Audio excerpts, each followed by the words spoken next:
We've all secretly lusted after people who push our buttons, people who make us question our worth, and people who we'd normally consider toxic to be around. And it's not just casual attraction. It's a full-blown obsession that leaves us bewildered and confused, unable to explain why we're irresistibly drawn to the very individuals who trigger our deepest insecurities. But beneath this maddening infatuation lies a darker pattern, a primal urge to reenact a familiar narrative of self-doubt and fear, one that our minds perpetually recreate in search of validation and control. Have you ever found yourself inexplicably drawn to someone who mirrors the worst fears and criticisms of your past, or maybe even someone who reminds you of a past lover who ultimately broke your heart, only to find yourself inexplicably craving their validation and acceptance? Today, we're going to dive into the hidden motives behind this incessant attraction to the ones who trigger our insecurity, and explore the long-buried truths that people rarely dare to say out loud. One of the most unsettling connections we can have with another person is when they trigger a deep-seated insecurity within us, which paradoxically leads to an intense attraction towards that same individual. Our insecurity, rather than driving us away, becomes a driving force for this attraction, often masquerading as passion or love, but ultimately functioning as a desperate bid for validation and a sense of control over our own inadequacy. The ones who trigger our deepest insecurities are often the same ones we're powerlessly drawn to, leaving us in a state of constant turmoil, forever trapped in this cycle of attraction and fear. What's being hidden behind this endless pursuit, however, is a more primal and fundamental human need, the need for a sense of self-worth, self-acceptance, and the fear of being alone, all of which become intertwined with the insecurities we harbor about ourselves. The attraction we feel is a coping mechanism, designed to temporarily alleviate the pangs of inadequacy and loneliness by convincing ourselves that this other person is the key to unlocking our self-worth. Ultimately, our incessant attraction to the ones who trigger our insecurities stems from a complex interplay between our deep-seated fears, insecurities, and ego, which we continually use to justify and deceive ourselves as to the true nature of our motivations.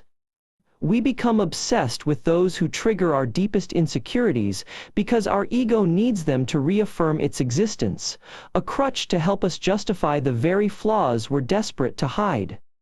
It's an eerie paradox. We chase those who mirror our own inadequacies, because in acknowledging their flaws, we momentarily forget about our own. We're seeking validation through the imperfections of others, rather than confronting our own.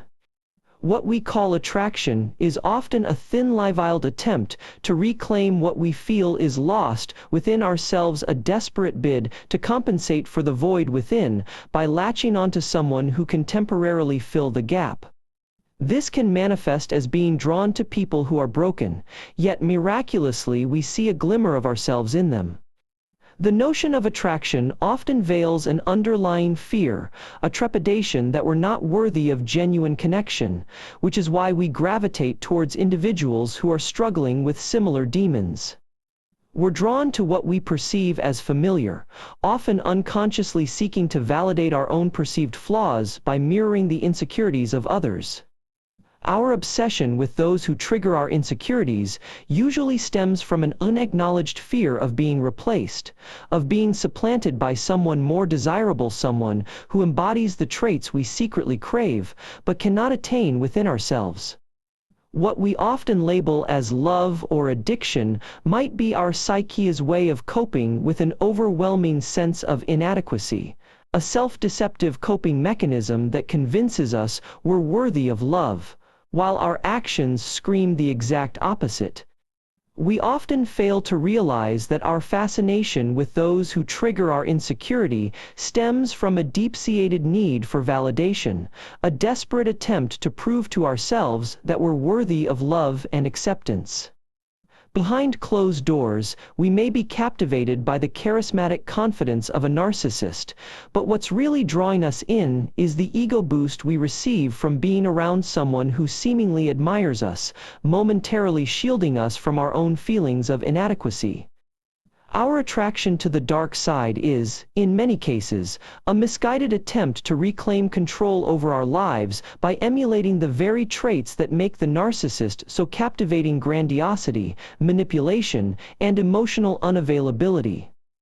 We often justify our obsession by convincing ourselves that we're the exception to the rule, that our partner's toxic behavior is somehow endearing, or that our love will somehow transform them. But beneath the surface lies a crippling fear of being alone, of being unlovable, and of being rejected. The self-deception is a clever defense mechanism, allowing us to maintain the illusion that our relationship is healthy and that we're truly desired, when in reality, we're merely providing a temporary distraction from our deeper emotional pain. Our compulsion to pursue those who trigger our insecurity is often a testament to the lingering effects of past trauma, a lingering vulnerability that we may not be willing to confront head-on, and instead, we're drawn to those who mirror our own pain, albeit in distorted and often destructive ways.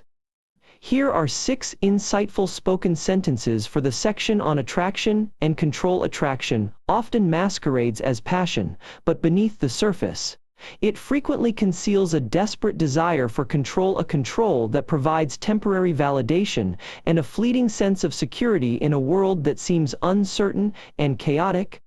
When we're drawn to someone who consistently pushes our buttons, we may convince ourselves it's due to an unbridled passion or intense chemistry, but more often than not, it's really a primal need for validation and a longing to undo the wounds that threaten to expose our deepest insecurities. It's astonishing how easily we can deceive ourselves about the motivations behind our attraction, attributing it to compatibility, shared values, or the thrill of adventure, when in reality, it's our own ego that's craving the rush of validation that comes with winning someone over, no matter the cost. But the true danger lies not in the surface-level attraction itself, but in the hidden dynamics of control, where a seemingly healthy relationship is merely a power play, with both parties playing an unconscious, yet crucial, role in the drama that unfolds. Attraction and insecurity are inextricably linked, as if two sides of the same flawed coin, each triggering the other, in an endless cycle of craving validation and fear of rejection, leaving us forever chasing the elusive high of someone else's approval, rather than exploring our own sense of self-worth. To unmask our true motives, we must confront the shadows within ourselves, the parts we've conveniently hidden or minimized, and learn to recognize when attraction has become an alibi for our deep-seated need for control and validation, rather than a genuine desire for connection and intimacy. When we're drawn to the people who trigger our insecurity, it's often a desperate attempt to compensate for our own sense of self-worth, a misguided effort to validate our existence through their validation. Insecurity isn't a weakness, but rather a catalyst. It's a sign that we're not fully embracing our own value, and so we latch onto someone who makes us feel otherwise, albeit temporarily. True obsession isn't about the thrill of the chase or the euphoria of a new connection, but a deeply ingrained need to regain control, to stabilize our sense of self by imposing our will upon another. At the core of our attraction lies fear of being alone, fear of rejection, fear of being unseen, and in our pursuit of these triggers, we're inadvertently attempting to silence that inner voice that we can't bear to confront. The ego is a master manipulator, using our insecurities as a springboard to justify our all-consuming fascination with those who challenge us, as we frantically try to prove to ourselves that we're worthy of love and acceptance. We deceive ourselves into thinking that we're in love with the person, when in reality, we're enamored with the idea of being loved, of being needed, of being validated. And this distinction is at the heart of our self-deception, a fragile house of cards that we cling to with every fiber of our being. as we've delved into the complex dynamics of our obsessive behavior and the people who trigger our deepest insecurities. I urge you to take a moment to reflect on your own experiences and identify any patterns that may be hiding in plain sight. Share your insights and observations in the comments below together. We can break down the barriers that hold us back from true understanding and growth. If you found this discussion thought-provoking, be sure to like, subscribe, and join us for more in-depth explorations of the human psyche.